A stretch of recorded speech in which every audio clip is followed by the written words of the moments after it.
is like my perspective is like, all right, I want to be, you know, the best in Southwest Florida. Not necessarily the best, like better than other people. Just like do the best I can do. Mm-hmm.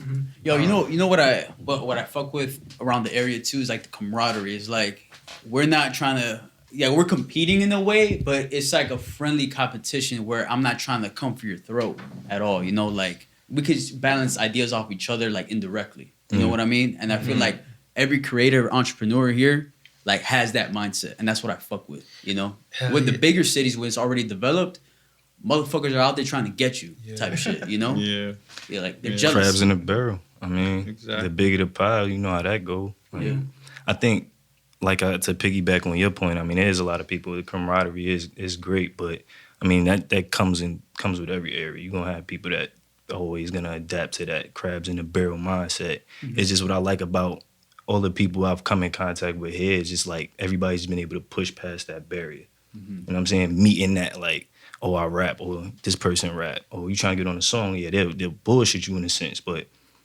it's not nothing that will kind of be like a detriment to them. Like most people just pick up and do it with somebody else because a lot of people are open. No, yeah, you should. No, that's 100% true, bro. I fuck with that. Yeah, I for sure agree with that. And I think too, but think about what's promoted to us in the media and the entertainment world. It's always like someone versus someone else. Or there's always some like rap beef. Like it's always like a different drama. And every good movie has conflict in it. So I think it's just trying not to take things personal. You can make it fun. Like you could have like Killer Cam versus Roth. Like that to me, that makes it. We watch that for entertainment. Like you watch people verse each other, and you find joy in watching that.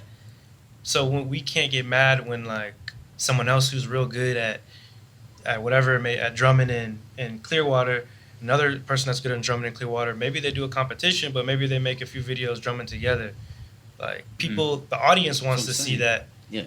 From our perspective, it's like, oh, why you hating on me? Da, da, da. But it's like, you can think of it like that, or you can think of it like, oh, this is going to create more promotion. It's just, like Julian and I always talk about it, like, as long as it's not gimmicky, I think it's fine to have some sort of conflict. Especially, like, now, like, I don't know, you got to stand out. You just don't want to be gimmicky. Like, make it, like, interesting. No, but to an extent, right? To an extent. Yeah. I mean, if it's a real beef where you guys don't like each other, like, okay, like, Yeah. it is what it is, but Now, competition is always good. I'm always for the competition. It's always going to push you to. it's only going to make you better. Yeah, I think. We live creativity. We live in a competitive society, so by nature we're raised to compete. Like even if it's at the most minute level, just you got a homie who like he just bought a car or he just bought a house. You might not consciously think you're competing with him, but depending on your age, you would be like, oh, he's 25, I'm 25. He got a house, I'm still renting.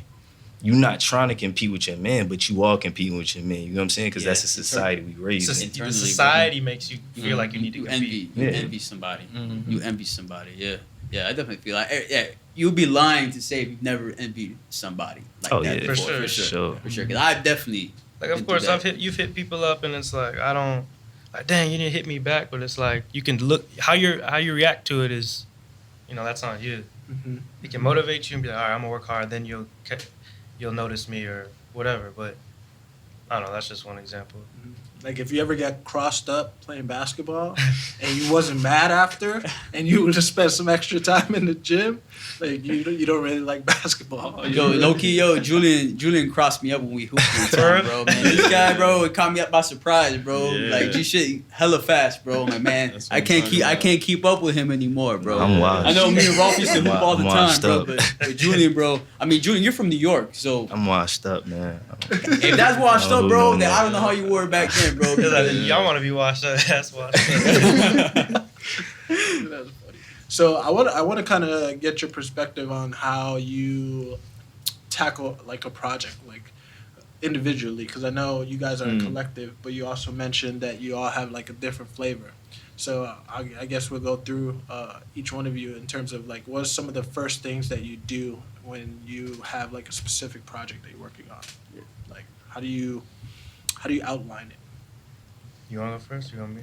Oh, I mean, I write. That's my thing. I create this story for the most part. Like, but my initial process for the most part is just coming up with the idea, getting the inspiration, Mm-hmm. and a lot of that is just living in the moment. Yeah. Being a writer, you have to write what you know. Yeah. I can't write a story about something I've never experienced because then I'd be trying to pull from places that don't really exist in my brain. Mm-hmm. So as a writer, outlining is so important for me, but it's more so just living in the moment and capturing these moments in time, Mm-hmm. and then going back and revisiting them.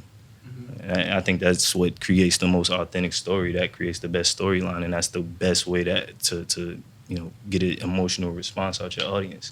Mm-hmm. Have you ever had a situation in which you had to write something that you didn't know anything about, Oh yeah, and you had to? oh yeah. I mean that's something that you can do as well. But for me, I like and I prefer to pull from things I know intimately. Yeah.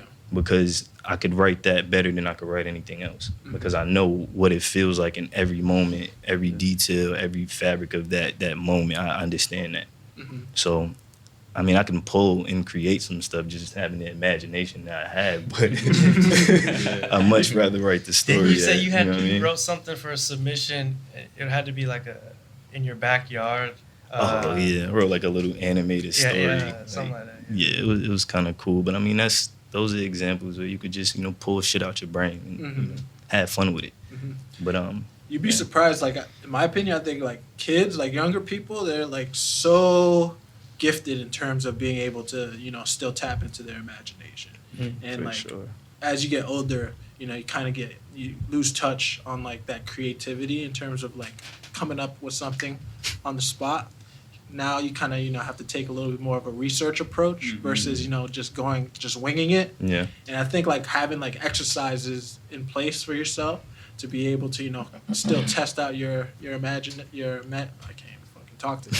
Your imagination. Yeah, your imagination. We've all had a long day. I knew what you said. Yeah. Having those exercises, I think, is super important. Yeah. But what about you? How do you tackle your projects? I mainly drum and I make music, but I come from using my heart. Mhm. You know what I mean? And my heart, you got to make sure your heart is like lighter than a feather. Like they say, you know what I'm saying? When you pass away or whatever, but only because when you tap in, when you're drumming, it's like it's way beyond the physical. You know what I mean?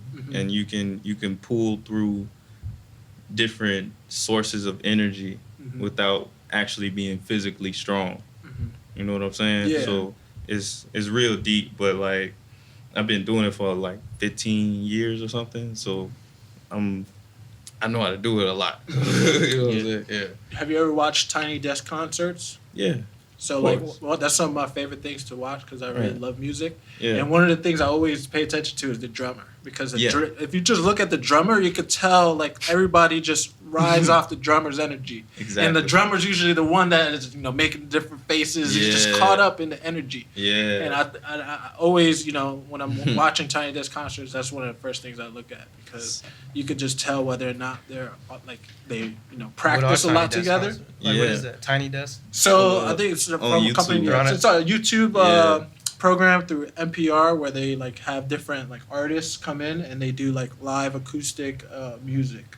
So they, With like live artists. live like, bands, yeah. like orchestras. Oh, like what like Masego does? Yeah, like that music exactly. video like that? Yeah. But like with Just whole fire. band. Yeah. That's lit. Yeah. So like artists like See, that's some type of shit I would want to do with Kanvis Media. yeah. And like we just booked an event for their African drumming at an event. So I was like, man, that could be that's still media. That's another aspect of, but Yeah, artists like Yeah. her, Sir, Lucky Day, a bunch of different artists ran through Tiny Desk concerts and like made big names for themselves. And like when you go and look back at those different like compilations of music, you could really tell that they put the time into their craft.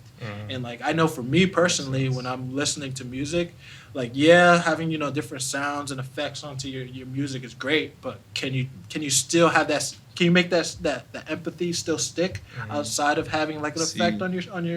Yeah, You know what I mean? that authenticness Yeah. is what I got from being. See, I'm an African drummer. I'm not just a regular like, what do you call it, set drummer. I do like the actual percussion from West Africa.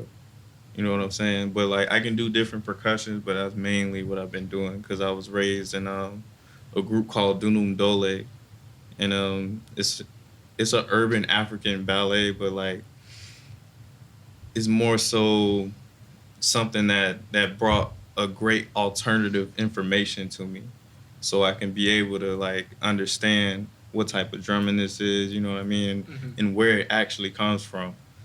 Yeah, so it was like that alone made me realize how much music inspires people. Just that, because the drumming, you can have a whole show with drummers, right? But can you have a show with just dancers? Probably won't be as entertaining. It'd be awkward. It'd definitely be awkward. It'd be awkward. I've been thinking about that shit. Like, I think they're crackheads. Like now, when like It would be. Yo, why is he no moving music. like that for no reason? No music. Yeah. Like, I'll be thinking about that shit too. Like, cause was it like the Champions League? Like soccer just opened up now, and like, there's no stand. There's no I fans. know what you're gonna talk about. So I'm like, I already know I what you're think gonna about do. it. I'm like, if the NBA starts off, All right, I'm gonna tell you what they did. yeah. My dad had a soccer game on in the house, and there's no one in the stadium, but it sounded like there was a bunch of fans there. He was like, "Yeah, they had speakers at the stadium playing like the ambiance of what a real crowd would sound like." That's trash. So on TV, it sounded like it was a full packed stadium Yeah. when it wasn't. But it was. They had like cutouts from like fans and shit. Like they put them on these chairs and all that. Yo, that shit, like what? See, that's like. That's wild. That's trying to mimic reality again. I think in China and Japan they have like they're testing out robots and like different I think stuffed animals I they're haven't putting in the stand.